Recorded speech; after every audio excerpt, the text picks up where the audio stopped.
How do you think it went for both of the teams involved? Well, we did see something that was pretty common in the West right there, which was a two-wave push coming in from Fnatic. And really by two-wave push, I mean they push on the second wave after taking a single buff instead of going for both buffs and then pushing on the third wave, which is a cannon minion wave. So that combined with the fact that Fnatic had the bottom side of the map for their 2v1 meant that they were able to push down the tower very quickly, whereas the tower went down about 7 minutes up top for OMG. So they had that initial advantage. And I know Krepo was talking about, while we were sitting here on the desk, something that he noticed as well as part of that lane swap process in terms of the defense from OMG. Yeah, first I want to point out, I feel like Fnatic had the better strategy. I'm really a big fan of the 4v0 push, because at the moment Fnatic hit this tier 2 tower, OMG was still at the top, sieging that tier 1 tower, and they were unsure, and they want to take it slow, because they're used to go one tower for one trade in China, and then just bounce the way back of that first tower. If Fnatic, in my opinion, decided to push down the second tower, they would have had a big advantage. Instead,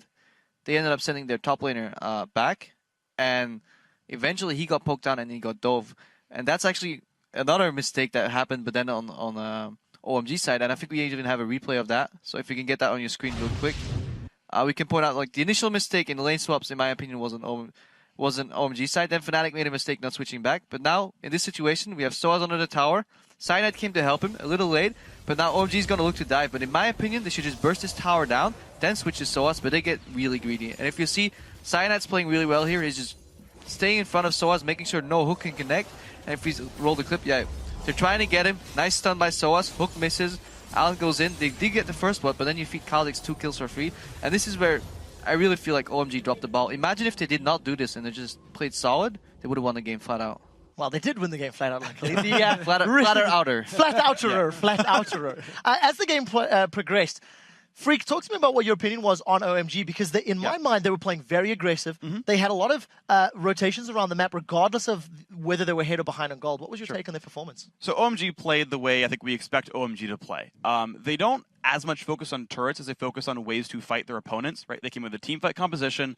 They're obviously focused on Jinx getting ahead and getting massive, which is part of the reason they push slowly, as smart as that may be or not. But they look for ways to pick fights. And one of the big reasons you saw that was like, Fnatic went for a really dumb dragon attempt, right? And OMG just like shows up and kills them at it, right? Dragon number 1, back 10 minutes in, OMG says, we're better, 5v5, we'll show up for dragon. They're forcing team fights. Very quickly to interrupt, I'm sorry, but I did actually prepare some stats on this one. 5 out of 5 dragons in this particular game. They secured 70 out of 74 dragons in the LPL over 28 games. Yeah. Over 28 games, OMG had secured 70 out of 74 dragons. That is an incredible stat, and it showed through. They had complete control. Sorry to interrupt. Yeah, that's how OMG controls the map. It's not pulling in minion waves and going for an outer turret. It's, we'll just take every dragon. Time and again, they take every single dragon, right? And that's how they kind of push themselves forward. Now, when I said earlier in the pregame predictions, like I hope they don't pick Nidalee, is because they just go for dragons regardless of if it's smart or not. And when they pick Nidalee, they need to poke first, but they don't do that. They'll just show up and start fighting. And if you give them champions that can go head first, like Lulu, Shyvana, they have that. Yeah, and speaking of not poking first, on the second dragon of the game at about 16, 17 minutes, we did see, I think, Fnatic play contrary to what their comp was good at. If we take a look, and we look at Nidalee, Lucian, Aurelia, this is a comp and Karma, this is a comp that's really set up for a large mid-game power spike. And the late game's not where you want to go. You also have great Siege with the Nidalee Spears and the Lucian ult in the mid-game, but they chose to go for that second dragon instead of just rushing down. If you're looking for a weakness in OMG, a team that is dedicated to taking these dragons, go ahead and just rush their lanes and try and take their towers while they kind of mill around dragon, and ward your flanks deep into the territory so you know if they're coming in on you from the sides. Yeah, to touch on that a little bit more, all the wave clear OMG really had was Lulu and then a rocket from Jinx. She pretty much had to build static shift if they wanted to go into the extended wave clear scenario. But exactly like Monty said, go for the towers. And if you still want your dragon so desperately, then push the tower and fall back into the area, clean the wards, and make them walk into the spears. Fnatic lost that fight because they desperately tried to get OMG's attention to walk them, but the OMG's like, well, we're close enough to just kill you, so we'll do that. So we've been talking quite a lot about this game. We've been discussing, which team did well. We've been discussing the replays. We haven't heard from the only member of the analyst desk that voted for Fnatic. Condolences, buddy, but okay. What happened to your team? Well, personally, I think already in Champ Select, they lost it. They didn't straight up lose the game in Champions League, but they didn't exactly help themselves.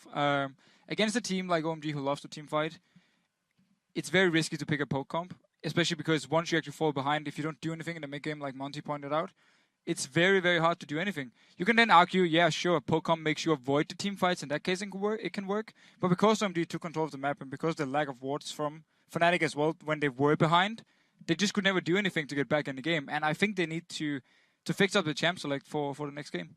OMG has shown some weaknesses though too, like on the map. If Fnatic would have actually played their composition well, I think they could have opened up this game well enough to basically say, OMG, yeah, you want a team fight, but we'll never let you. We'll just poke you down every time. So I don't really agree with the fact that they lost it in Champs League. Given the way they played it, I do agree that they lost it in Champions League. If Fnatic had better strategy coming in, they could have picked this comp. However, they seem to rely a lot on lane power and still want to skirmish. Then I agree fully that they needed to pick more team fight composition. Soaz ran a little scared to me as well, I thought. Freak, what do you think? Yeah, ultimately, I think you're right that Fnatic had a lot of hooks in that OMG kind of gave away. The one big thing to me, actually, is that you had this lane swap situation, meaning you've got a dedicated, isolated 1v1 in the mid lane between Peke and Xiang. And Peke won that. He outfarmed him in a as Nidalee, which you're never supposed to outfarm in 1v1 like ever in pretty much any matchup. And he did freaking great. So Peke is obviously on the up and up. Xiang, I want to see more from him. I just want to quickly add in, I'm going to take over the stats man role, I think, for this event. Talking about that, just to highlight some numbers, Peke managed to get 90 CS in the first 10 minutes of the game in comparison to the 74 of Xiang. That's Lulu versus Nidalee. At 20 minutes, however, the roles had evened out. Xiang was on 160 at the 20-minute mark to 159 of Peke. So I agree with you, the laning phase was great, especially in a matchup that you shouldn't have. But again, once Fnatic lost control, they really lost a grasp of this entire match. But another thing was also Reckless on Lucian. He actually got pretty far ahead in farm because he stayed in the solo lanes to farm, but he was very, very slow to actually move out and help. The first blue buff that goes over to OMG, he stays in the bottom lane to farm. Next time again, OMG pushes the mid tower. Reckless once again stays in the bottom lane, comes in way too late, and the tower is already gone. So while Peke did very well, Reckless got a lot of farm, but then he didn't use it to anything.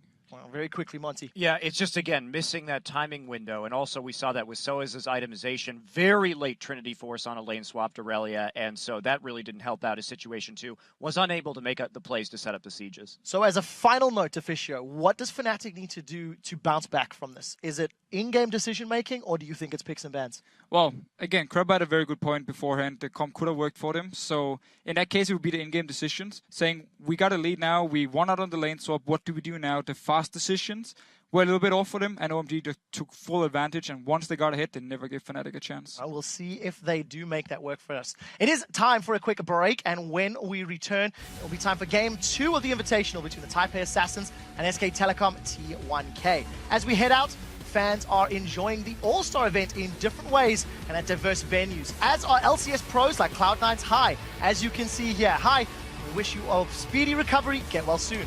Let us know how you're watching All-Star Paris by tweeting your picks to @LOL Esports and use the hashtag All-Star.